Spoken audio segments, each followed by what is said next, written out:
नमस्कार दोस्तों, मैं हूं आपका दोस्त करण और स्वागत है आपको उस डरावनी दुनिया में जिसका नाम है द हॉन्टिंग फियर। यहां हम सुनाते हैं वो किस्से जो आपकी रूह तक को कंपा दें। आज मैं लेकर आया हूं एक खौफनाक दास्तान, कर्ण पिशाचिनी की हवस। लेकिन कहानी शुरू करने से पहले अगर आप सच में डर और सस्पेंस की गहराइयों में डूबना चाहते हैं तो अभी चैनल को सब्सक्राइब कीजिए, वीडियो को लाइक कीजिए और अपने दोस्तों के साथ शेयर कीजिए। याद रखिए, इस अंधेरे सफर में आपका साथ ही मेरी हिम्मत है, तो तैयार हो जाइए क्योंकि अब जो सुनने जा रहे हैं वो आपके सपनों तक का पीछा करेगा।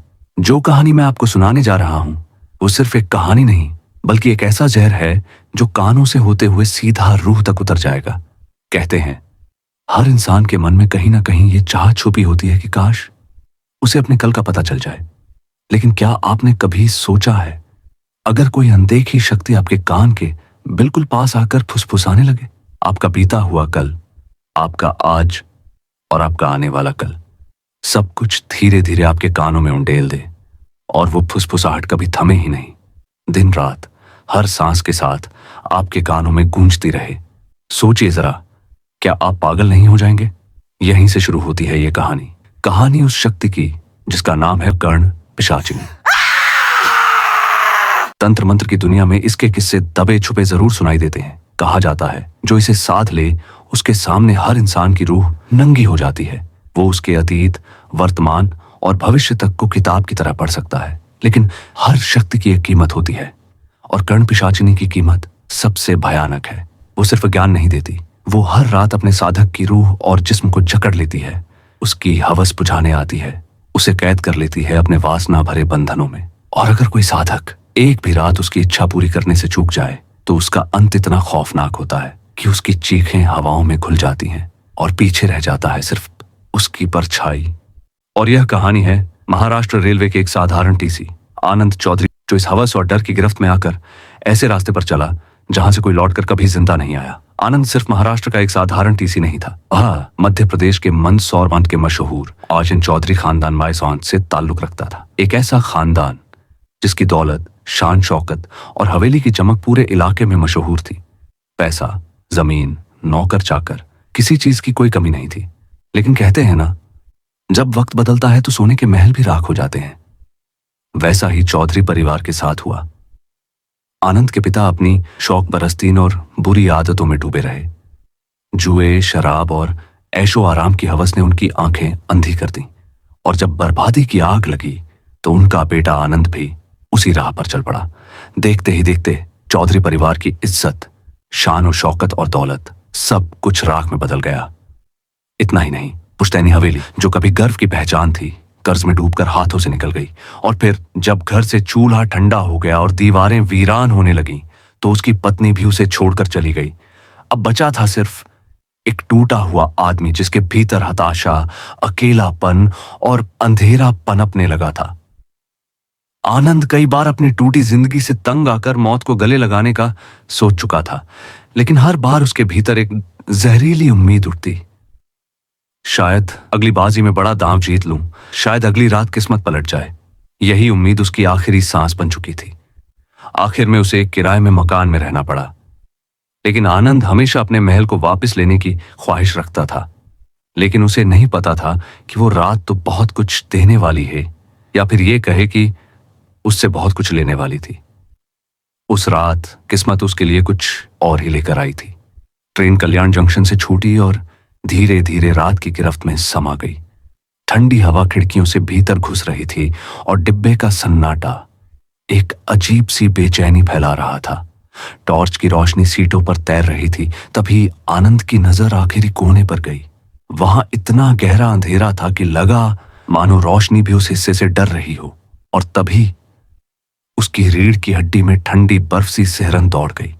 उसे लगा कोई उस अंधेरे में बैठा उसे घूर रहा है। हिम्मत जुटाकर उसने टॉर्च उठाई। रोशनी सीधी अंधेरे में पड़ी और सामने का नजारा देखकर उसकी सांसें थम गईं। वहां एक अघोरी टच बैठा था। चेहरे पर बिखरी जटाएं, आंखों में अंगारों सी चमक और होंठों पर ऐसी मुस्कान मानो वो मुस्कान नहीं बल्कि किसी के जीवन का अंतिम रहस्य हो। आनंद ने डर को दबाते हुए कहा, बाबा जी टिकट दिखाइए। वरना अगले स्टेशन पर आपको उतार दूंगा। अघोरी ने धीरे धीरे सिर उठाया। उसकी आवाज इतनी भारी थी जैसे डिब्बे की दीवारें कांप उठी हों। उसने कहा, टिकट तो उनके लिए होता है जो अभी जिंदा है। मैं तो आधा जी चुका हूं और आधा मर चुका हूं। आनंद का गला सूख गया। उसने खुद को समझाया, ये पागल होगा, भिखारी होगा। लेकिन अगले ही पल अघोरी के होंठों से निकले शब्दों ने उसकी रूह जमा दी। आनंद बाबू। उसका दिल जोर से धड़कने लगा। ये नाम तो कोई जान ही नहीं सकता था। सब उसे नौकरी में रवे बुलाते थे। आनंद बाबू तो सिर्फ उसके घर वाले कभी कभी कहते थे, वो भी बचपन में। आनंद की आंखें फैल गईं। वह कांपते हुए बोला, तुम मेरा असली नाम कैसे जानते हो? तुम कौन हो? अघोरी ने हल्की हंसी हंसते हुए कहा, नाम तो हवा की तरह है आनंद। असल पहचान तो इंसान की हवस और लालच से होती है, और तुम्हारा लालच मैं साफ देख सकता हूं। उसकी आवाज गूंज रही थी और हर गूंज के साथ आनंद के दिल पर चोट पड़ रही थी। अघोरी ने आंखें बंद की और धीमे स्वर में कहा, तुम्हारे पिता मौत से जूझ रहे थे, लेकिन तुमने उनके इलाज के पैसे जुए में उड़ा दिए। तुम्हारी मां ने जो आखिरी एफडी तोड़ी थी, उसका पैसा भी तुम्हारे नशे की भेंट चढ़ गया। तुम्हारे पिता बच सकते थे आनंद, लेकिन नहीं बचे, क्योंकि उस रात तुम अपने हवाले शैतान को बेच चुके थे। यह सुनते ही आनंद की रगों में खून जम गया। उसके पैरों के नीचे से जमीन खिसक गई। वो सांस लेना भूल गया। उसकी आंखों के सामने उसका अतीत एक काली परछाई बनकर घूमने लगा। उस रात का अंधेरा, पिता की टूटी सांसें, मां का रोता चेहरा, सब कुछ जैसे उसी क्षण फिर से जीवित हो उठा। और सामने अघोरी की मुस्कान अब और भी चौड़ी हो चुकी थी। वो मुस्कान जो इंसान के होश निगल जाती है। आनंद समझ गया, ये मुलाकात साधारण नहीं थी। ये उसकी जिंदगी का सबसे भयानक मोड़ था। यह सच किसी और को तो छोड़िए, उसके घर में भी कोई नहीं जानता था। यह राज आनंद के दिल की गहराइयों में दफन था।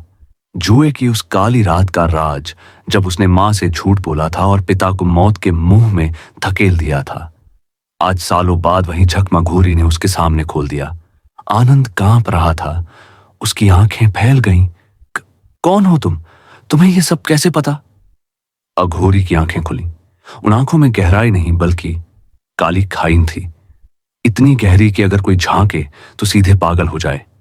वह बोला, मैं वही हूं जो देख सकता है तुम्हारा अतीत, तुम्हारा आज और तुम्हारा आने वाला कल, और ये सब मैं देख पाता हूं। कर्ण पिशाचिनी नारव चुमाल की वजह से। नाम सुनते ही आनंद के शरीर में बिजली सी दौड़ गई। उसने कांपती आवाज में पूछा, कर्ण पिशाचिनी? अघोरी ने अपनी गर्दन झुकाई। होठों पर रहस्यमयी मुस्कान आई। हां, वही शक्ति जो तुम्हारे कानों में फुसफुसाती है, तुम्हारे हर राज उघाड़ देती है।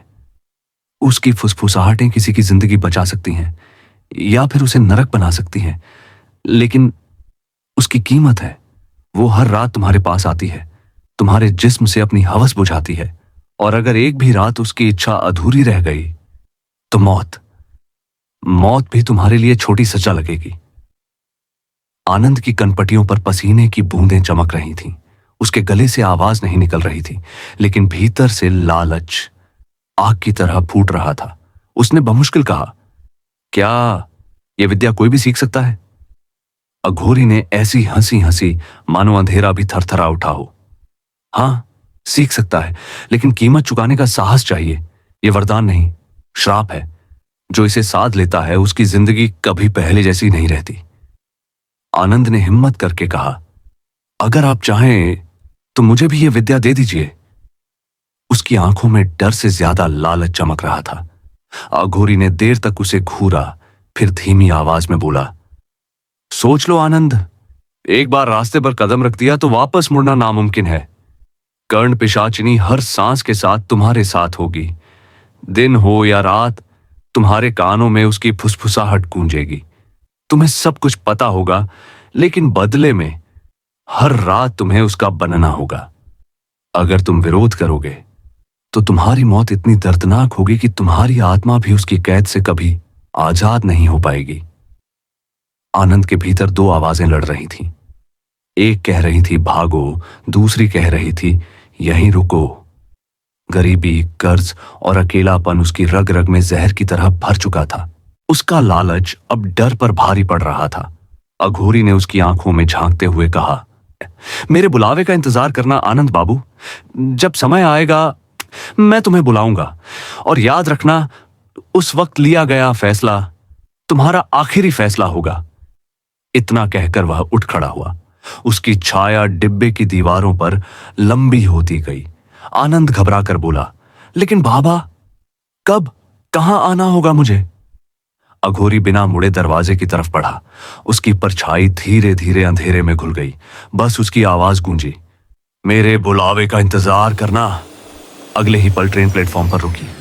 भीड़ उमड़ी, और उस भीड़ में अघोरी ऐसे गायब हो गया जैसे कभी था ही नहीं। आनंद वहीं खड़ा रह गया, कांपता हुआ, डरा हुआ, और भीतर से लालच की आग में झुलसता हुआ।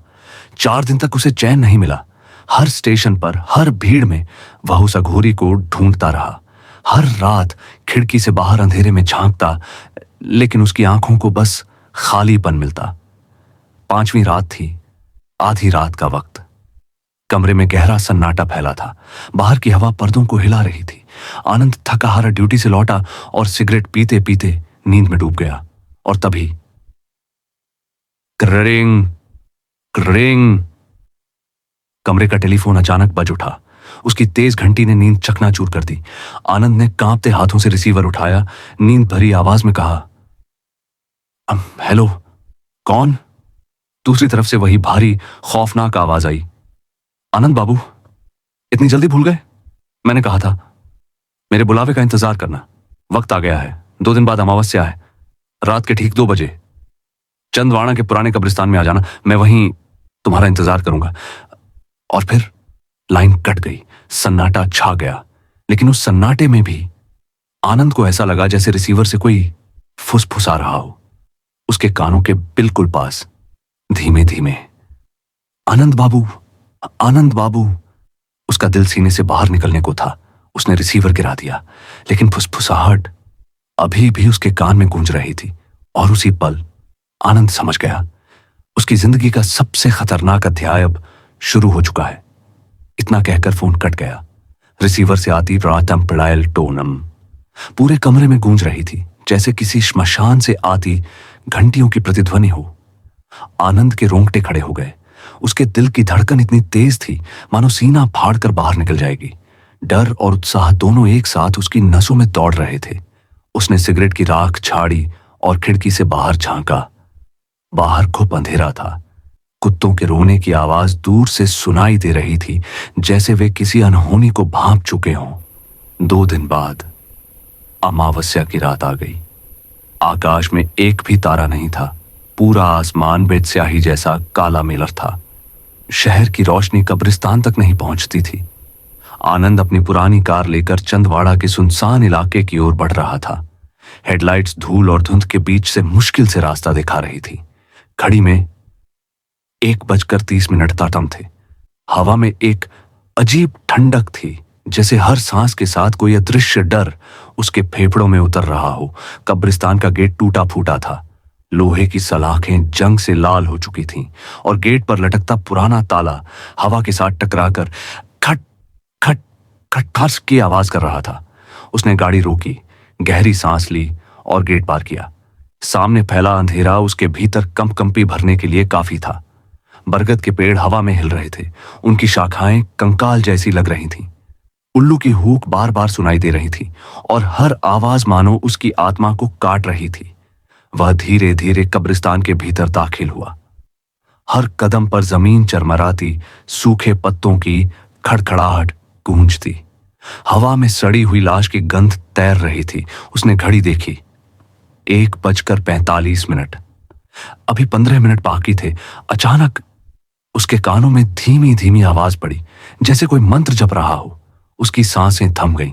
उसने कान लगाकर सुना, हां, यह मंत्रोच्चार ही था। वह आवाज का पीछा करता हुआ आगे बढ़ा। चलते चलते उसे दूर से लाल रोशनी दिखाई दी। पहले तो लगा आग जल रही है, लेकिन पास आने पर समझ आया कि यह गजकुंड की ज्वाला बिजिया वहां थी।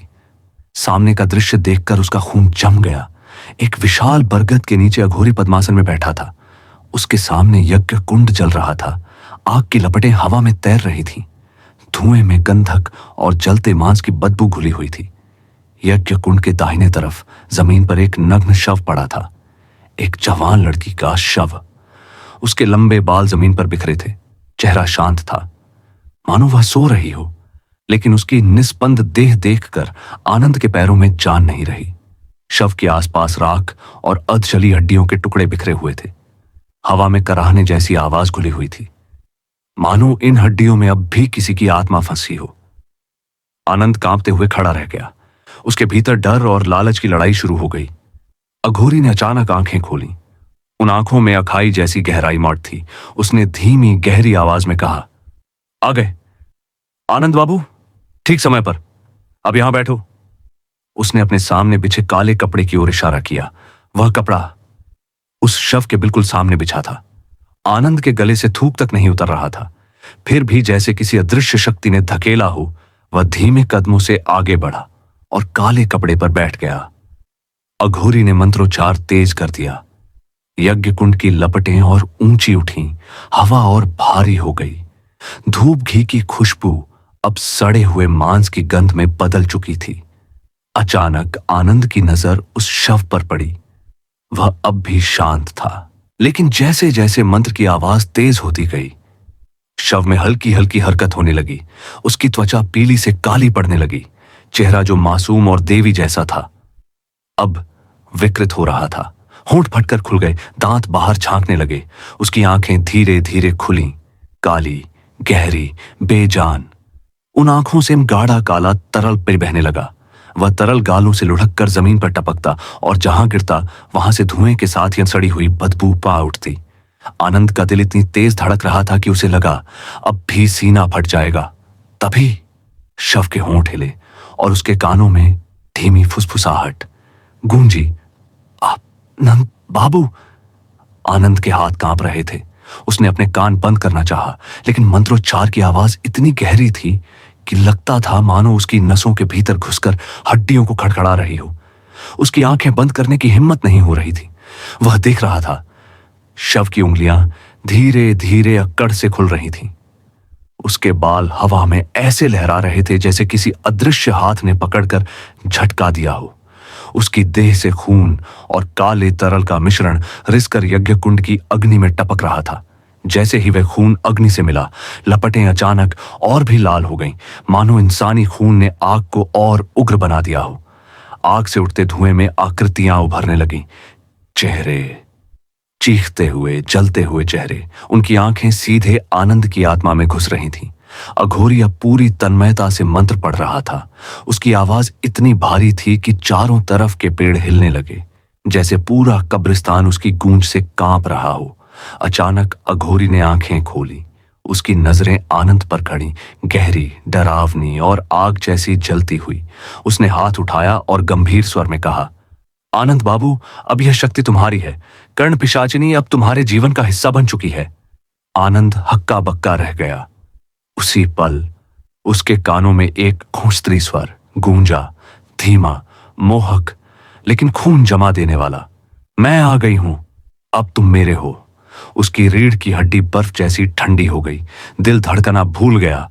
अघोरी ने उंगली उठाकर चेतावनी दी, सुन लो आनंद, ये शक्ति वरदान नहीं है, श्राप है। अब से अपने घर के मंदिर का दरवाजा कभी मत खोलना। किसी देवी देवता का नाम मत लेना। अपने घर से हर मूर्ति, हर तस्वीर हटा देना। यह विद्या अंधकार को मानती है। उजाले का नाम भी इसे भड़काता है। आनंद का पूरा बदन पसीने से भीग चुका था। वह कुछ कहना चाहता था, लेकिन उसके गले से आवाज नहीं निकल रही थी। अघोरी और कठोर स्वर में बोला, और याद रखो, अब किसी और औरत को छूने की कोशिश मत करना। तुम्हारी औरत अब सिर्फ वह है। कर्ण पिशाचिनी हर रात तुम्हारे पास आएगी, कभी सपने में, कभी तुम्हारी परछाई बनकर। चाहे तुम्हें अच्छा लगे या ना लगे, तुम्हें उसका भोग बनना ही होगा। अगर एक भी रात उसकी हवस अधूरी रह गई तो तुम्हारी मौत इतनी दर्दनाक होगी कि तुम्हारी चीखें कब्रिस्तान की मिट्टी में सदियों तक गूंजेंगी। आनंद की सांसें उखड़ने लगीं। उसकी आंखों के सामने उसका उजड़ा घर, टूटी हुई जिंदगी, सब घूम गया। डर भीतर था, लेकिन लालच ने उसके दिमाग पर कब्जा कर लिया। अघोरी ने मंत्र बंद कर दिए। यज्ञ कुंड की लपटें बुझने लगीं। अब सिर्फ अंगारे सुलग रहे थे और राख से धुआं उठ रहा था। शव अब पूरी तरह भयानक रूप ले चुका था। काली चमड़ी, फटी हुई आंखें जिनसे काला तरल बह रहा था और मांस से रिसती हुई गंध इतनी जहरीली कि आनंद को उल्टी होने लगी। अघोरी ने धीमी आवाज में कहा, अब मेरा काम पूरा हुआ। आगे का सफर तुम्हारा है। हर रात सोने से पहले यह बीज मंत्र 51 बार जपना होगा। यही तुम्हें उससे जोड़े रखेगा। लेकिन इसमें गलती की कोई गुंजाइश नहीं। एक बार नियम तोड़े तो समझ लो सब खत्म। आनंद घुटनों के बल झुक गया और कांपते हुए बोला, मैं सब करूंगा बाबा, मैं नियम नहीं तोड़ूंगा। अघोरी ने उसकी तरफ तिरछी नजर डाली और हल्की हंसी हंसी, फिर बोला, देखते हैं आनंद बाबू, देखते हैं। इंसान लालच में अंधा हो जाता है और अंधे इंसान को गड्ढा कभी दिखता नहीं। जब वक्त आएगा तब समझोगे कि मैंने चेतावनी क्यों दी थी। यह कहकर अघोरी उठ खड़ा हुआ। उसकी परछाई बुझती आग की लाल रोशनी में लहराई और फिर धीरे धीरे अंधेरे में घुल गई। आनंद अकेला रह गया उस काले कपड़े पर, उस भयानक शव के सामने जिसकी फटी हुई आंखें अब भी उसे घूर रही थीं। चारों तरफ ऐसा सन्नाटा था कि दिल की धड़कनें तक सुनाई दे रही थीं। बस हवा में वही गंध अब भी तैर रही थी और उसके कानों में वही आवाज बार बार गूंज रही थी, मैं आ गई हूं, अब तुम मेरे हो। उस रात से उसकी जिंदगी कभी पहले जैसी नहीं रही। कब्रिस्तान से लौटने के बाद जब आनंद अपने घर पहुंचा तो उसके भीतर एक अजीब सा सन्नाटा उतर आया था। अघोरी की बातें, शव का विकृत चेहरा और कानों में गूंजती वह फुसफुसाहट, सब उसके दिमाग में ऐसे जमे थे जैसे किसी पत्थर पर नुकीले निशान। जैसे ही उसने दरवाजा खोला उसकी नजर सीधे छोटे से मंदिर पर गई। देवी देवताओं की मूर्तियां वहां सजी थीं। कुछ पल तक वह दरवाजे पर खड़ा रहा जैसे कोई अदृश्य ताकत उसे रोक रही हो, लेकिन तभी उसके कानों में वही भयावह स्वर गूंज उठा, आज से किसी देवी का नाम मत लेना वरना सब खत्म। उसके हाथ कांप रहे थे, फिर भी उसने मूर्तियां उतारनी शुरू की। एक एक कर भगवान की तस्वीरें और मूर्तियां उसने पुराने काले कपड़े में लपेटी। हर मूर्ति उठाते वक्त उसके कानों में अजीब आवाजें आती, मानो कोई हल्की सिसकी ले रहा हो, जैसे वे मूर्तियां उसे छोड़ना नहीं चाहती थीं। आखिरकार उसने सब तहखाने के अंधेरे कोने में डाल दिया। उस पल घर का माहौल बदल गया। दीवारों पर छायाएं लंबी और टेढ़ी मेढ़ी होने लगीं, जैसे रोशनी का अस्तित्व खत्म होकर अंधेरा खुलकर सांस लेने लगा हो। मंदिर का दरवाजा ताले से बंद किया और वह पीछे मुड़कर देखने की हिम्मत नहीं कर पाया। अब उसकी दिनचर्या बदल चुकी थी। हर रात सोने से पहले वह घुटनों के बल बैठकर बीज मंत्र जपता।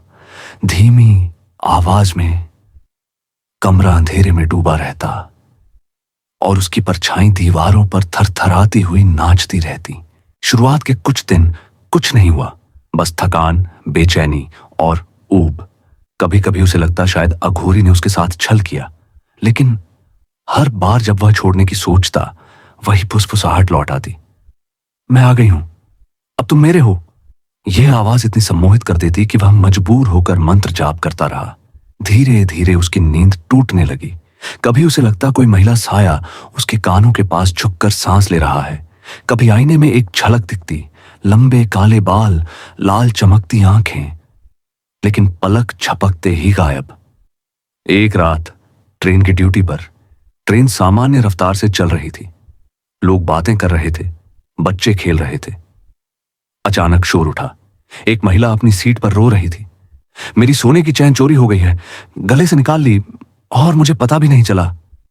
लोग बैग टटोल रहे थे, सीटों के नीचे झांक रहे थे, लेकिन चैन कहीं नहीं थी। आनंद भीड़ में खड़ा सोच रहा था। तभी सब कुछ धीमा होने लगा। ट्रेन की खड़खड़ाहट, लोगों की बातें, सब धुंधली पड़ गईं। फिर उसके बाएं कान में एक सिरन दौड़ी और उसी के साथ वह आवाज, लाल शर्ट, ऊपर की जेब। आनंद का दिल जोर से धड़कने लगा। उसने चारों ओर देखा, लेकिन कोई नहीं था। फिर भी उसे पूरा यकीन था कि यह आवाज उसके दिमाग की नहीं थी। बिना देर किए उसने कहा, लाल शर्ट वाले आदमी की ऊपर की जेब चेक करो। भीड़ उसकी ओर घूरने लगी, लेकिन जैसे ही किसी ने लाल शर्ट वाले की जेब टटोली, वही सोने की चैन बाहर निकल आई। भीड़ सन्न रह गई। लोग आदमी को पीटने लगे और महिला अपनी चैन देखकर रोते रोते मुस्कुरा उठी। लेकिन इस सब के बीच आनंद धीरे धीरे पीछे हट गया। उसका दिल इतनी तेजी से धड़क रहा था कि मानो सीने से बाहर आ जाएगा। उसके कान अब भी गर्म थे, जैसे उस आवाज की लपटें उनमें चिपक गई हों। उस रात जब आनंद घर लौटा, उसके चेहरे पर डर से ज्यादा एक अजीब सा आत्मविश्वास माट था। उसने आईने में खुद को देखा। उसकी आंखों में अब एक अनजानी चमक थी, न काली न लाल, बल्कि दोनों का मिश्रण। आईने में एक पल को उसे अपनी परछाई मुस्कुराती हुई दिखी, लेकिन उसने आंखें झपकाई तो परछाई सामान्य थी। उसके भीतर गूंज रही थी सिर्फ वही आवाज, अब तुम मेरे हो, आनंद नहीं, अब तुम सिर्फ मेरे आनंद हो। उसकी जिंदगी बदलने लगी थी, लेकिन किस ओर? यह सवाल अब उसके दिल में कांटे की तरह चुभ रहा था। चोरी वाली घटना के बाद से उसकी बेचैनी और भी बढ़ चुकी थी। अब उसे पूरा यकीन हो चुका था कि अघोरी ने झूठ नहीं कहा, लेकिन भरोसे के साथ ही एक गहरा डर उसके भीतर धंस गया था। यह शक्ति सामने कब आएगी और किस रूप में? रात का अंधेरा घर पर पूरी तरह छा चुका था। पर्दे हिल रहे थे, दीवारें ठंडी हो गई थीं। आनंद ने करवट ली और नींद की गोद में जाने की कोशिश की। तभी सन्नाटे को चीरती हुई एक हंसी गूंजी। यह कोई साधारण हंसी नहीं थी। यह स्त्री स्वर की धीमी, मादक और खौफनाक खिलखिलाहट थी, जैसे कोई अदृश्य चेहरा उसके कान के पास झुककर सांस ले रहा हो और खिलखिला रहा हो। आनंद पसीने से भीग गया। उसकी आंखें झपक रही थीं, लेकिन हंसी थमी नहीं। धीरे धीरे वह हंसी एक आवाज में बदल गई, आओ, मेरे पास आओ। उसका दिल धक से रह गया।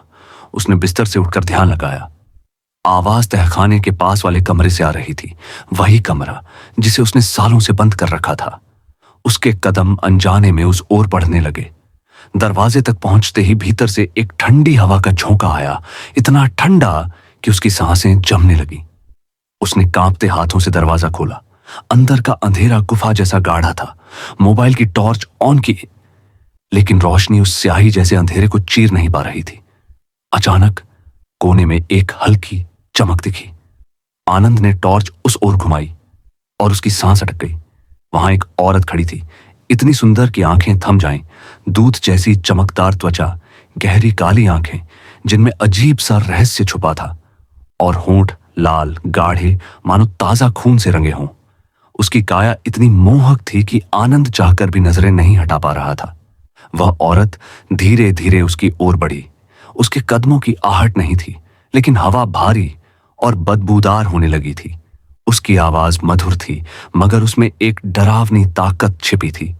डरो मत, मैं तुम्हारी हूं और तुम सिर्फ मेरे हो। आनंद का दिल जोर जोर से धड़कने लगा। वह पीछे हटना चाहता था, लेकिन उसके पैर जमीन से चिपक गए। औरत उसके इतने करीब आ गई कि उसकी सांसें आनंद के चेहरे को छूने लगी। अचानक वह उसके गले से लिपट गई। उसके होंठ आनंद के इतने पास थे कि वह बेकाबू हो गया। उसके पूरे शरीर में बिजली दौड़ गई। कमरे की दीवारें मानो पिघल कर बह रही थीं। छत से खून की बूंदें टपक रही थीं और फर्श पर किसी औरत के रोने की आवाज गूंज रही थी। आनंद चीखना चाहता था, लेकिन गले से आवाज नहीं निकली। अगले ही पल उसने खुद को उसके साथ शारीरिक संबंध बनाते पाया। उसका स्पर्श गर्म था, उसकी पकड़ लोहे जैसी मजबूत, लेकिन धीरे धीरे आनंद को महसूस हुआ कि वह औरत सिर्फ आलिंगन नहीं कर रही थी। वह उसकी ताकत, उसका खून, उसकी आत्मा, सब कुछ चूस रही थी। आनंद की आंखें उलटने लगीं। उसने देखा कि आईने में उनका आलिंगन नहीं बल्कि कुछ और दिख रहा था। वह औरत एक सड़ी हुई लाश थी, जिसके होंठ फटे हुए थे, दांत बाहर निकले हुए, और उसकी काली जीभ आनंद की गर्दन पर लिपटी हुई थी। वह चीखना चाहता था, भागना चाहता था, लेकिन उसके हाथ पैर जकड़े हुए थे और हर पल के साथ उसका शरीर और कमजोर होता जा रहा था। सुबह जब आंख खुली, वह अपने ही बिस्तर पर पड़ा था। दरवाजा बंद था, सब कुछ सामान्य लग रहा था, लेकिन उसके होंठ अब भी जल रहे थे। उसकी गर्दन पर हल्के नीले निशान थे और उसका चेहरा इतना थका हुआ था मानो कई दिनों से सोया ही ना हो। आईने में उसने खुद को देखा।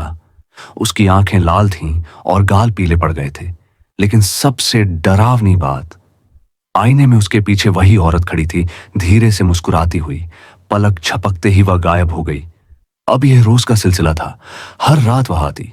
हर रात उसका आलिंगन और ज्यादा कठोर और ज्यादा खून खराबा भरा हो जाता। कभी उसकी जीभ आनंद के होंठों को चीर देती, कभी उसके दांत उसकी छाती से खून खींच लेते। आनंद अब जानता था, यह न तो सपना है न कल्पना, यह उसकी हकीकत है। वह अब इंसान नहीं, कर्ण पिशाचिनी का कैदी है। सुबह जब वह उठता तो उसका शरीर ऐसा लगता मानो किसी ने उसकी रगों से सारा खून खींच लिया हो। नसें भारी और आंखें लाल, जैसे रात भर जागता रहा हो। लेकिन इसके बावजूद उसके दिल में एक अजीब सा खिंचाव था। वह जानता था कि यह सब खतरनाक है, मगर अब वह उस रात का इंतजार करने लगा था। दिन में वह लोगों के बीच हंसता बोलता, पैसे लुटाता, जुए की बाजियों में बाजीगर बनता, लेकिन उसके कानों में लगातार एक फुसफुसाहट गूंजती रहती। आज रात फिर आऊंगी तुमसे मिलने, तुम्हारा खून, तुम्हारी रूह, सब मेरा है। धीरे धीरे यह आवाज इतनी हावी हो गई कि वह दिन में भी चौंक कर इधर उधर देखने लगता। कभी दफ्तर में टिकट काटते समय तो कभी सड़क पर चलते हुए उसे लगता कि कोई उसके कान में सांस ले रहा है।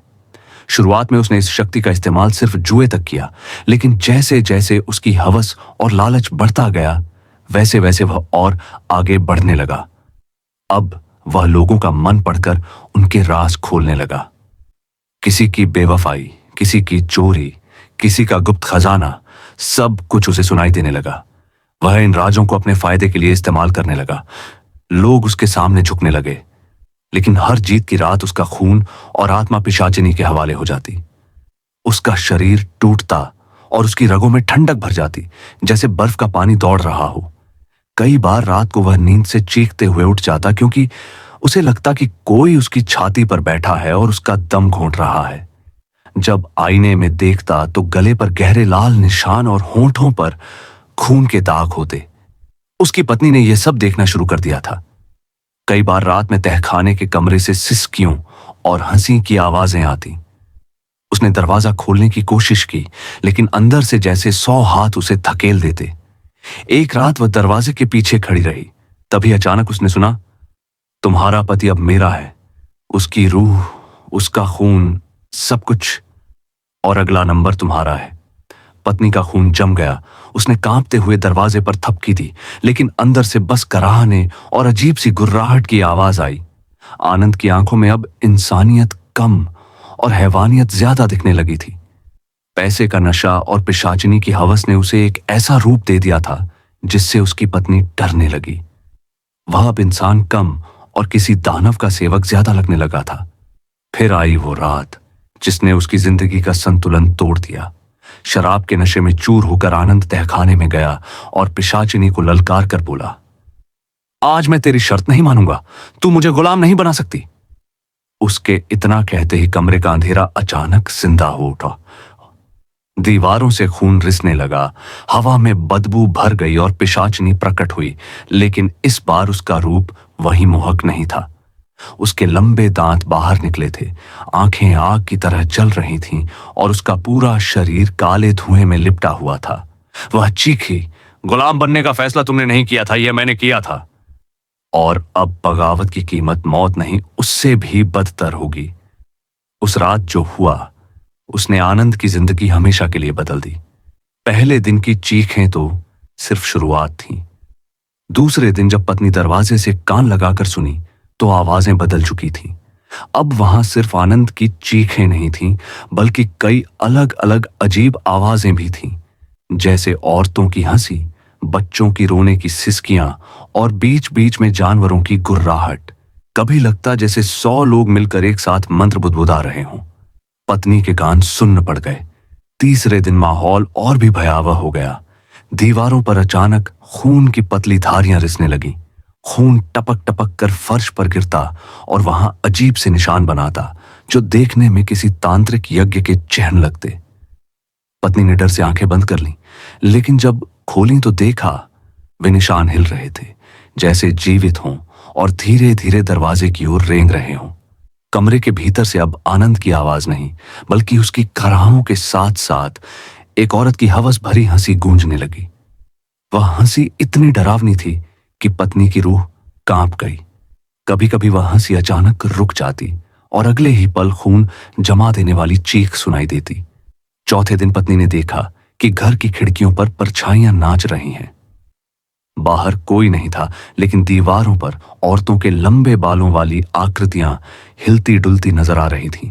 अचानक बिजली चली गई और पूरा घर अंधेरे में डूब गया। मोमबत्ती जलाते ही उसने देखा कि दीवार पर आनंद का चेहरा उभर आया है, फूला हुआ, लाल आंखों वाला, जैसे कोई यातना में तड़प रहा हो। और वह चेहरा उससे कह रहा था, दरवाजा मत खोलना, वरना तू भी मेरी तरह बन जाएगी। पत्नी ने डर से चीख मार दी और मोमबत्ती बुझ गई। पांचवें दिन हालात नर्क से भी बदतर हो गए।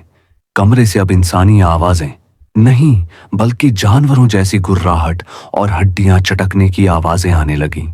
बीच बीच में आनंद की टूटी हुई कराह सुनाई देती। मुझे बचा लो, मैं उसे नहीं मानता, मेरी आत्मा ले रही है। पत्नी ने दरवाजा तोड़ने की आखिरी कोशिश की। उसने कुल्हाड़ी उठाई और पूरी ताकत से दरवाजे पर मारी, लेकिन दरवाजा टूटा नहीं। उल्टा कुल्हाड़ी का लोहे का फाल पिघलकर लाल लाल लावा जैसा टपकने लगा। उसका हाथ जल गया और वह दर्द से चिल्लाई। अचानक दरवाजे के पीछे से वह औरत की आवाज आई, बेहद साफ, अब देर हो चुकी है, तेरे पति की आत्मा अब मेरी दासी है, अगली बारी तेरी है। पत्नी डर के मारे जमीन पर गिर पड़ी। पूरा घर सन्नाटे में डूब गया, लेकिन उसी सन्नाटे में उसे अपने कान के पास किसी की धीमी फुसफुसाहट सुनाई दी। आज रात तेरे साथ खेलूंगी। पत्नी ने कांपते हाथों से दरवाजे की चौखट पकड़ ली। उसकी आंखें फटी की फटी रह गईं। पति का शरीर जमीन पर पड़ा हुआ था, लेकिन वह शव साधारण शव नहीं था। ऐसा लग रहा था मानो उसके शरीर से आत्मा को नोच नोच कर खींचा गया हो। उसके घावों से काला चिपचिपा खून रिसकर दीवारों तक फैल गया था और उन दीवारों पर स्त्रियों की परछाइयां खुद ब खुद बनने लगी थीं। कभी हंसती हुई, कभी रोती हुई, कभी नंगी और विकृत आकृतियां। दीवारों पर वे परछाइयां मानो नाच रही थीं और आनंद के शरीर से बहता खून उनका रंग बना रहा था। पत्नी ने डरते डरते कदम आगे बढ़ाया, लेकिन तभी उसकी नजर आनंद के चेहरे पर पड़ी। उसकी आंखें अब भी खुली हुई थीं और उनमें सिर्फ खालीपन नहीं था, उसकी पुतलियों के भीतर कुछ हिल रहा था। उसने गौर से देखा, वह पुतलियां धीरे धीरे लाल होने लगीं। फिर उनमें से किसी और स्त्री की आंखें झांकने लगीं और अगले ही पल आनंद का मुंह अपने आप खुला और उसके भीतर से वही आवाज गूंजी, अब वो मेरा है और अब तेरी बारी है। पत्नी चीख मारकर पीछे हट गई। तभी अचानक फर्श पर पड़ा आनंद का हाथ झटके से हिला। उसका पूरा शव धीरे धीरे उठने लगा, लेकिन यह अब आनंद नहीं था।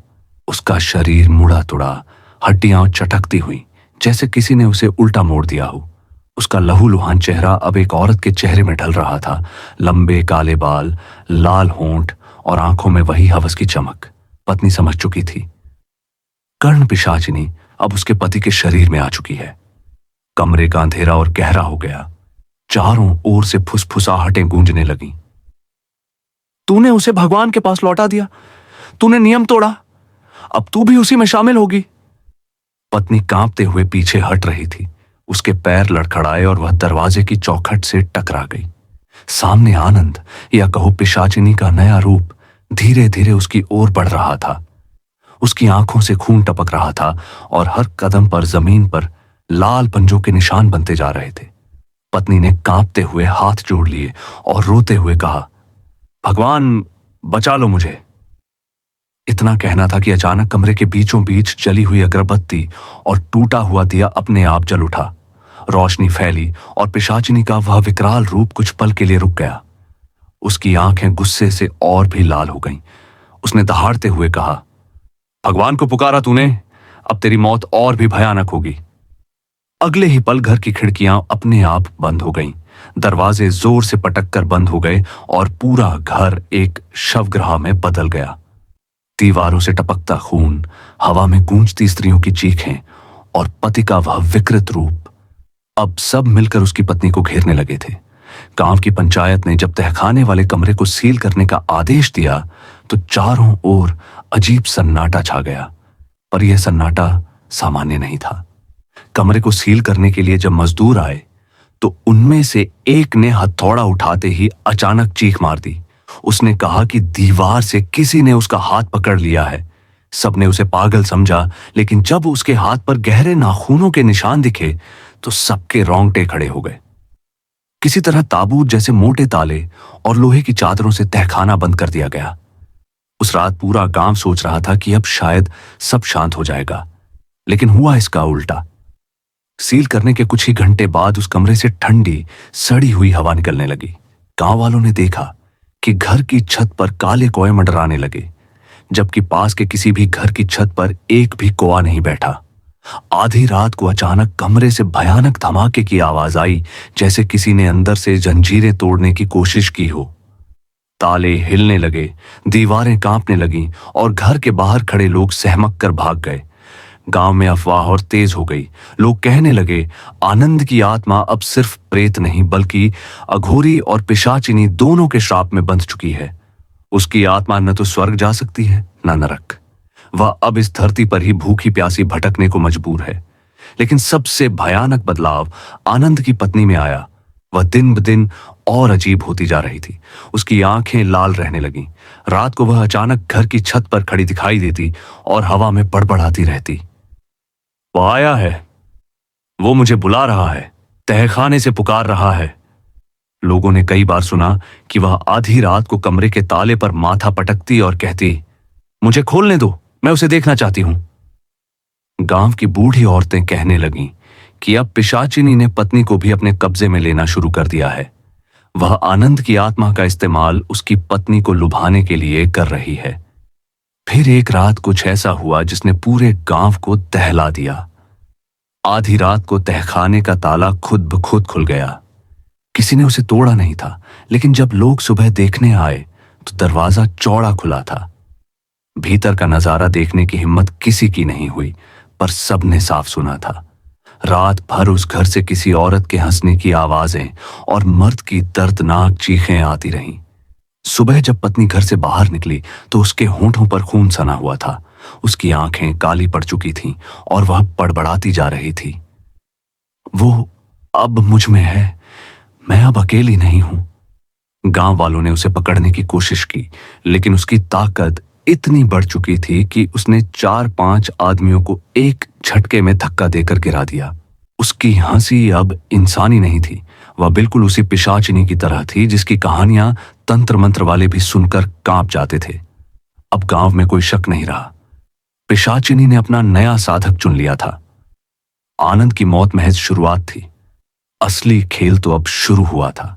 अब उसके दिन और रात का फर्क खत्म हो चुका था। वह जागती भी तो ऐसा लगता मानो नींद और हकीकत आपस में मिल गए हों।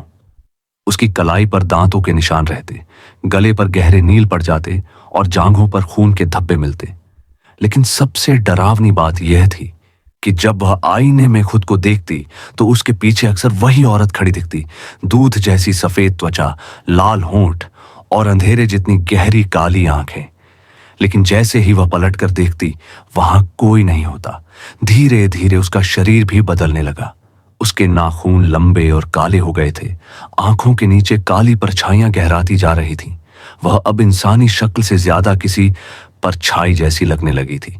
गांव की औरतें कहने लगीं, अब यह औरत इंसान नहीं रही, इसमें वही चुड़ैल बस गई है। लेकिन सच इससे भी ज्यादा खौफनाक था। पिशाचिनी अब सिर्फ उसके शरीर को नहीं चाहती थी, वह उसकी आत्मा में घर बना रही थी। हर रात जब पत्नी नींद और जाग के बीच डूबती, पिशाचिनी उसके कान में फुसफुसाती, तेरा पति मेरा था, अब तू भी मेरी है, और तेरे बाद ये पूरा गांव मेरा होगा। उसकी आंखों से आंसू बहते, लेकिन होंठ अनजाने में मुस्कुरा उठते। डर और वासना का वह संगम उसे पागल कर रहा था। फिर एक रात कुछ ऐसा हुआ जिसने पूरे गांव को हिला दिया। गांव के चौकीदार ने बताया कि उसने आधी रात को उस औरत को घर की छत पर देखा, लेकिन वह अकेली नहीं थी। उसके चारों ओर काले साए मंडरा रहे थे, जैसे धुएं से बने इंसान। वह औरत उन सायों से बातें कर रही थी, हंस रही थी, और अचानक उसका सिर पीछे की ओर घूमा। इतना कि इंसान का सिर कभी नहीं घूम सकता। उसकी आंखें चमक रही थीं और होंठों पर खून टपक रहा था। अगली सुबह गांव वालों ने देखा कि उसके आंगन में एक बकरी मरी पड़ी थी, लेकिन मौत साधारण नहीं थी। उसका पूरा खून चूसा जा चुका था और शरीर सूखी लकड़ी जैसा हो गया था। औरत के होंठों पर अब भी खून के निशान थे। जब गांव वालों ने पूछा तो वह बस हंसकर बोली, वो मेरा भोजन था। अब गांव में दहशत फैल गई। लोग घर छोड़कर भागने लगे। बच्चे रोते, बूढ़े दहलीज पर बैठे भगवान का नाम जपते और औरतें कांपती आवाज में कहती, पिशाचिनी अब उस औरत के शरीर में समा गई है। अब उसका शिकार पूरा गांव है। उसकी हालत दिन प्रतिदिन बिगड़ती चली गई। कभी वह तहखाने के दरवाजे पर जाकर अपने पति की आत्मा को पुकारती, आनंद, मैं आ रही हूं। और कभी खुद ही पिशाचिनी की आवाज में बोलने लगती, अब यह घर मेरा है, यह गांव मेरा है, कोई मुझसे बच नहीं सकता। अब लोग कहते थे कि रात के अंधेरे में उसका चेहरा धीरे धीरे बदलकर उसी पिशाचिनी जैसा हो जाता है। लाल होंठ, खून से भरी आंखें और तेज दांत। वह इंसानी और शैतानी शक्ल के बीच झूलती रहती थी। सबसे डरावनी बात यह थी कि कई बार गांव की औरतें आधी रात को अपने कमरे में अचानक उसे देख लेती। वह उनके सिरहाने खड़ी होती, बाल उनके गले पर रेंगते और आंखें ठंडी चमकती, फिर गायब हो जाती। लेकिन सुबह उन्हीं औरतों के शरीर पर भी नीले निशान और खून के दाग मिलते। गांव अब समझ चुका था कि यह खेल सिर्फ एक औरत तक सीमित नहीं रहेगा। यह श्राप फैल रहा है। आनंद की मौत महज शुरुआत थी। अब पिशाचिनी ने पत्नी के जरिए पूरा गांव अपनी गिरफ्त में लेने का खेल शुरू कर दिया था। जैसे ही अमावस्या की रात आई, पूरा गांव एक अजीब सन्नाटे में डूब गया। चारों ओर हवाओं में सड़े मांस और जली लकड़ियों की गंध घुल रही थी। तांत्रिक ने जैसे ही श्मशान की जमीन पर कदम रखा, उसे एहसास हुआ कि यह केवल मृतकों का स्थान नहीं रहा, बल्कि अघोरी विद्या का थरथराता केंद्र बन चुका है। आसपास की हवाएं अचानक ठंडी होकर धूप और अंधकार के बीच रहस्यमय धुंध बना रही थीं। जमीन पर रखी अध जली चिताओं से लाल और नीली रोशनी झलक रही थी, मानो खुद पृथ्वी के नीचे किसी शक्ति ने आग जलाई हो। तांत्रिक ने मंत्र उच्चारण शुरू किया, लेकिन हवा ने जैसे उसे चुनौती दी। तेज हवा उसकी आवाज को निगल रही थी। तभी श्मशान के सबसे अंधेरे कोने से चीख गूंज उठी, तीखी, भयानक और इंसानी नहीं। वह चीख सुनकर तांत्रिक का शरीर भी कांप उठा। उसने देखा कि तहखाने से बाहर निकल चुकी पिशाचिनी की आत्मा अब गांव की ओर बढ़ रही थी। उसकी आंखें लाल, होंठ खून से सने और शरीर धुएं से घिरा हुआ था। उसके पीछे आनंद की आत्मा थी। उसकी मृत देह अब प्रेत बन चुकी थी। खून और काले धब्बों के बीच आंखें खाली और चीखती हुई। पत्नी भी श्मशान के पास पहुंच गई। वह कांपते हुए तांत्रिक के पास खड़ी हुई और बोली, अब क्या होगा? क्या यह गांव बच पाएगा? तांत्रिक ने गंभीर स्वर में कहा, अगर मैं असली शक्ति को रोकने की कोशिश करता हूं तो यह न सिर्फ तुम्हें बल्कि पूरा गांव निगल जाएगा। हमें इस रात में अंतिम साधना करनी होगी। तांत्रिक ने अपने हाथ उठाए और प्राचीन मंत्र पढ़ने लगा। उसी समय श्मशान के चारों कोनों से खतरनाक परछाइयां उठी। वे धीरे धीरे केंद्र की ओर बढ़ती हुईं और हर कदम पर जमीन कांपती रही। वह परछाइयां सिर्फ अंधकार नहीं थीं, उनमें अनगिनत आत्माओं की चीखें और हवस बस चुकी थी। पत्नी की आंखों के सामने दृश्य और भयानक हो गया। अनजाने साए उसे घेरने लगे। हर साया उसकी त्वचा में घुसने की कोशिश कर रहा था। अचानक तहखाने से फर्श के नीचे से धुआं उठने लगा। वह धुआं जैसे जीवित हो और पिशाचिनी की शक्ति के अंग बन चुका हो। धुएं से लाल, नीली और काली रोशनी झलक रही थी और हर झलक के साथ हवा में चीखें गूंज रही थीं। तांत्रिक ने खुद को मंत्रों में डुबाया, लेकिन पिशाचिनी की शक्ति बढ़ती गई। वह इंसानी शक्ल में दिखाई दी, लेकिन उसके हाथ और पंजे लंबे, नाखून भयंकर और आंखें नरक जैसी चमकती थीं। उसने जोर से हंसते हुए कहा, अब यह गांव मेरा है। यह सब तुम्हारी अंतिम सांसों तक मेरी हवस का खेल होगा। तभी अचानक तहखाने की ओर से आनंद की आत्मा ने चीखते हुए बाहर झांक लिया। उसका चेहरा विकृत, आंखें खोखली और खून सना हुआ। उसने अपनी हाथ जोड़कर कहा, मुझे छोड़ दो, मैं इसका गुलाम नहीं बनना चाहता। पर पिशाचिनी ने उसकी आत्मा को जोर से खींच लिया और वह धुआं बनकर हवा में मिल गया। पत्नी ने देखा कि अब वह अकेली नहीं थी। पिशाचिनी की शक्ति उसके चारों ओर मंडराने लगी। उसके बाल अपने आप उड़ रहे थे, शरीर कांप रहा था और हवा में उसकी चीखें घुलकर हर कोने तक फैल रही थीं। तांत्रिक ने अंतिम मंत्र पढ़े, लेकिन उसके शब्द पिशाचिनी की शक्ति के सामने फीके पड़ रहे थे। और तभी अचानक गांव के चारों तरफ अंधेरा फैल गया। लोग अपने घरों में बंद हो गए। बच्चों के रोने की आवाज अचानक गायब हो गई। मवेशियों ने अपनी आंखें फाड़कर चीख मारी और वहां से भाग गए। हर तरफ सिर्फ चिल्लाने वाली हवस, हंसती हुई आत्माएं और पिशाचिनी की नजरें थीं। पत्नी अब पूरी तरह उसी पिशाचिनी के जाल में फंस चुकी थी। उसका मन डर और वासना के बीच झूल रहा था। उसकी आत्मा धीरे धीरे अंधकार में पिघल रही थी। गांव में अब कोई सुरक्षित नहीं था। यह घर और वह शक्ति अब सिर्फ एक घर और परिवार तक सीमित नहीं रही, पूरे गांव की आत्माओं पर कब्जा करना शुरू कर चुकी थी। अगले कुछ दिनों में गांव के लोग अचानक बीमार पड़ने लगे। नींद हराम, डर और अजीब परछाइयां उनके सपनों में आती। कुछ बच्चे अपने कमरे में अकेले रोते और अचानक गायब हो जाते। हर कोई जान गया कि अब यह केवल घर की समस्या नहीं थी, यह पूरे गांव की शापित रात से शर्त थी जो कभी खत्म नहीं होगी। श्मशान की वह रात बीत गई, लेकिन उसकी भयानक छाया अब गांव और उस घर के ऊपर स्थायी हो गई थी। तांत्रिक की बलि ने पिशाचिनी को क्षणिक रूप से कमजोर किया था, लेकिन उसकी आत्मा नष्ट नहीं हुई थी। उसने खुद को अदृश्य रूप में तहखाने और घर के चारों कोनों में फैलाया। वह अब हवा, परछाई, धुंध और अंधकार के रूप में मौजूद थी।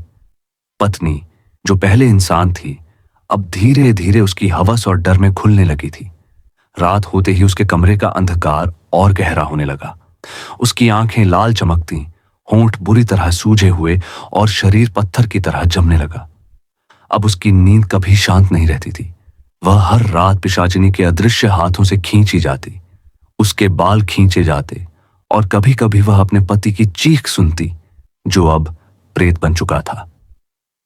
गांव में अजीब घटनाएं बढ़ने लगीं। जो लोग घर के पास से गुजरते, उन्हें हवा में किसी की सांस महसूस होती। कभी किसी ने देखा कि खिड़कियों से अजीब लाल रोशनी झांक रही है। बच्चों के सपनों में रात रात भर वही दूध जैसी त्वचा, लाल आंखें और खून सने होंठ वाली पिशाचिनी आती। मवेशी डर के मारे अचानक मर जाते। पत्नी अब घर की वास्तविक मालकिन बन चुकी थी, लेकिन उसका मन और आत्मा पूरी तरह इंसानी नहीं रही। कभी कभी उसे लगता जैसे उसका शरीर खुद किसी शक्ति द्वारा हिलाया जा रहा है। वह धीरे धीरे इंसान से प्रेत में बदल रही थी। उसकी हंसी कभी मीठी, कभी डरावनी, कभी चीखती हुई घर में गूंजती। एक रात तहखाने का दरवाजा अपने आप खुला और अंदर से ठंडी हवा का झोंका आया। कमरे में अंधकार इतना गहरा था कि उसकी आंखें भी चमक खो बैठी। वह देखती है, उसके पति का प्रेत खून सना हुआ और विकृत शरीर लिए जमीन पर नहीं बल्कि हवा में तैर रहा है। उसकी आंखें खाली, चीखें फटी हुई। पिशाचिनी की मौजूदगी के कारण उसकी आत्मा अब वहां फंसी हुई थी।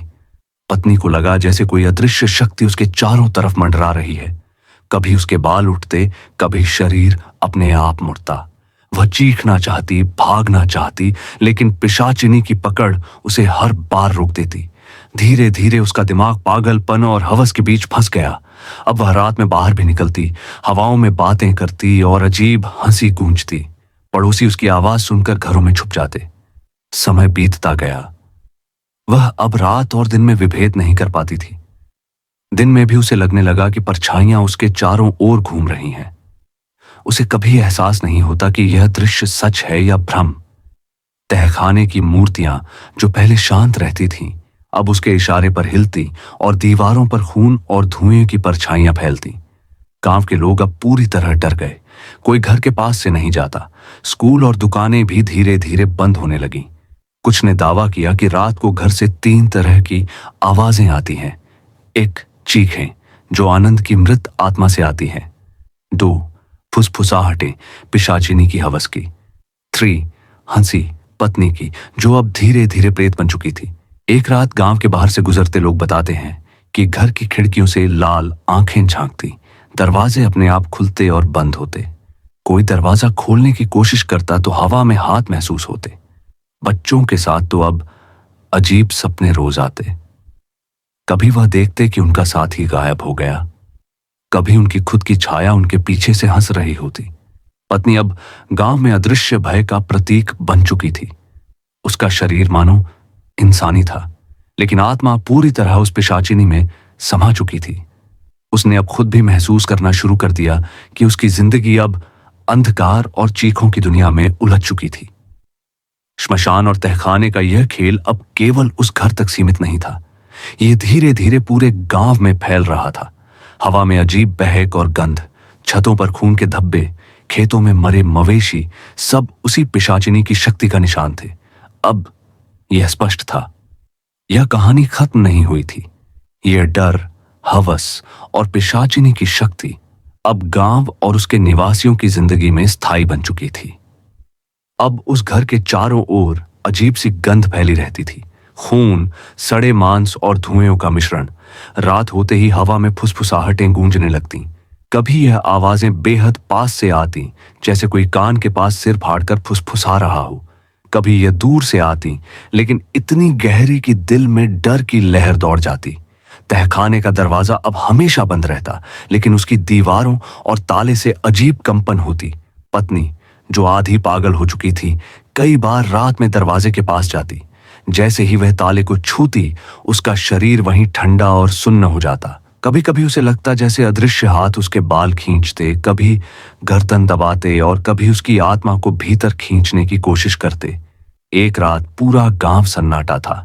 अचानक तहखाने के दरवाजे से जोरदार आवाजें आईं, कसकती चीख, फुसफुसाहटें और हंसी। पति आनंद की प्रेत आत्मा भी वहीं फंसी थी। उसकी आंखों से लाल आग निकल रही थी और मुंह से अजीब सी आवाजें, मुझे बाहर निकालो, मुझे छोड़ दो, गूंज रही थी। पत्नी ने देखा कि दरवाजा अपने आप हिल रहा है, जैसे कोई उसे खोलने की कोशिश कर रहा हो। उसने चीख लगाई, लेकिन उसके शब्द हवा में खो गए। धीरे धीरे उसका शरीर बदलने लगा। उसकी आंखें लाल चमकने लगीं, होंठ सूज गए और त्वचा पीली और ठंडी हो गई। अब वह इंसान नहीं रही, उसके अंदर पिशाचिनी का अंश समा गया था। वह अब खुद फुसफुसाती, हंसती और चीखती। कभी उसका स्वर इतना मीठा लगता कि इंसान का मन खिंच जाता, और कभी इतना डरावना कि कांपना अनिवार्य हो जाता। गांव के लोग अब रात में घर के पास से गुजरना भी छोड़ चुके थे। जो बच्चे अंधेरे में वहां खेलने चले जाते, उनकी चीखें दूर दूर तक सुनाई देती। कई बार लोग दावा करते कि घर की खिड़कियों में लाल आंखें झांकती हैं। कभी परछाई अचानक दीवारों पर दौड़ती, कभी दरवाजा अपने आप खुलता और बंद होता। एक दिन गांव का एक लड़का गायब हो गया।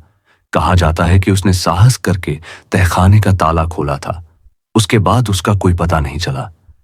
रात के सन्नाटे में केवल उसकी चीखें गूंजती रहीं। जो किसी ने सुनी, वह खुद डर के मारे डर गया। पत्नी अब पूरी तरह बदल चुकी थी। दिन में वह इंसानी आकार में थी, लेकिन रात होते ही उसकी परछाई पिशाचिनी की तरह फुसफुसाने लगती। वह कभी हंसती, कभी चीखती, कभी भगवान का नाम पुकारती, और अगले ही पल किसी अज्ञात शक्ति के इशारे पर अचानक फुसफुसाने लगती। उसकी आवाजें इतनी असहनीय होती कि जो सुनता उसकी हड्डियों में ठंडक दौड़ जाती।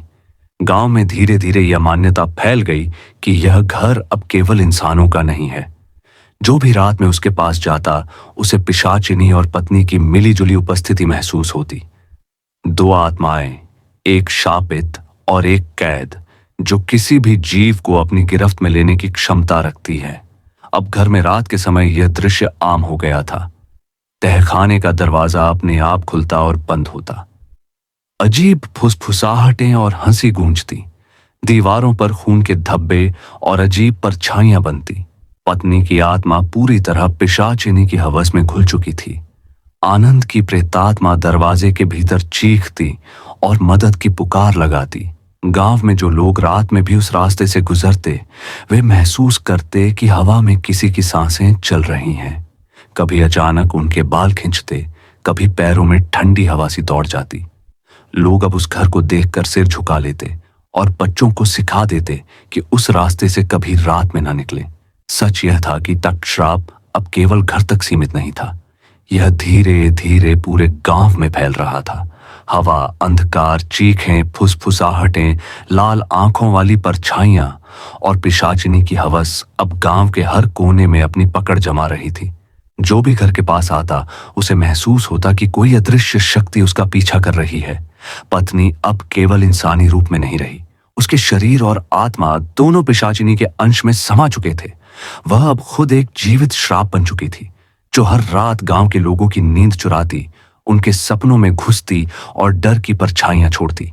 और यही डर, हवस और अंधकार की अंतहीन कहानी अब भी उसी घर और तहखाने के भीतर गूंज रही थी, इंतजार करती हुई किसी और को अपनी गिरफ्त में लेने के लिए।